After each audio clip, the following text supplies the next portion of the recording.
Ibu, Bapak, Saudari, dan Saudara yang terkasih dalam Tuhan Yesus Kristus, berkah dalam. Hari ini kita disuguhi kisah seorang perwira Romawi di Kapernaum yang memohon kepada Yesus untuk menyembuhkan hambanya yang terbaring di rumah karena sakit lumpuh dan sangat menderita. Ia dengan rendah hati menolak Yesus untuk datang ke rumahnya. Perwira itu hanya memohon kepada Yesus, "Tuan, aku tidak layak menerima Tuan di dalam rumahku. Katakan saja sepatah kata, maka hambaku itu akan sembuh."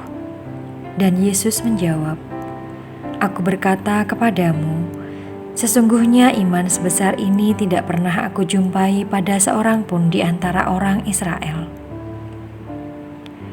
Mari kita mencoba merenungkan lebih dalam makna kata-kata Yesus tentang iman yang besar. Iman yang besar haruslah memiliki kasih. Kita bisa membayangkan bagaimana seorang perwira mau bersusah payah mengusahakan kesembuhan hambanya. Bahkan ia sendiri yang pergi mencari Yesus untuk memohon kesembuhan bagi hambanya. Sikap seperti ini jarang kita temukan dalam kehidupan nyata, terutama bagi kita yang sudah menjadi bos dan memiliki banyak bawahan. Iman yang besar juga perlu kerendahan hati.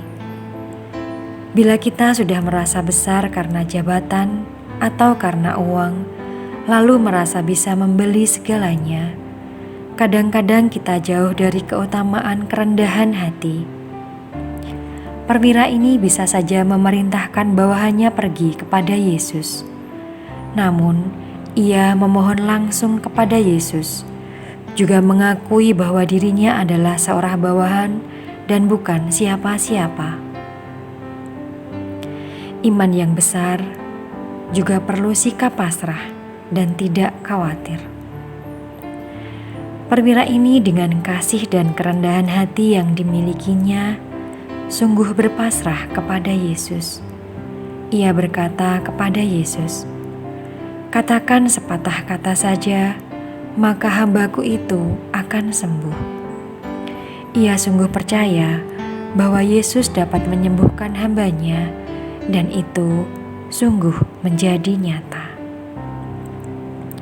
Iman yang besar, itulah yang kita butuhkan ketika meminta pertolongan kepada Tuhan.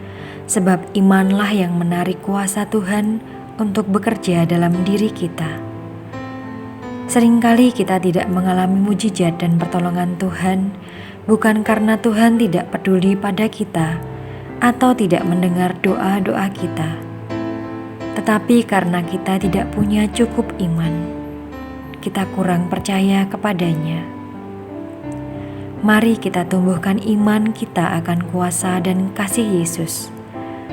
Apapun yang sedang kita gumuli saat ini, mintalah campur tangan Tuhan dalam hidup kita.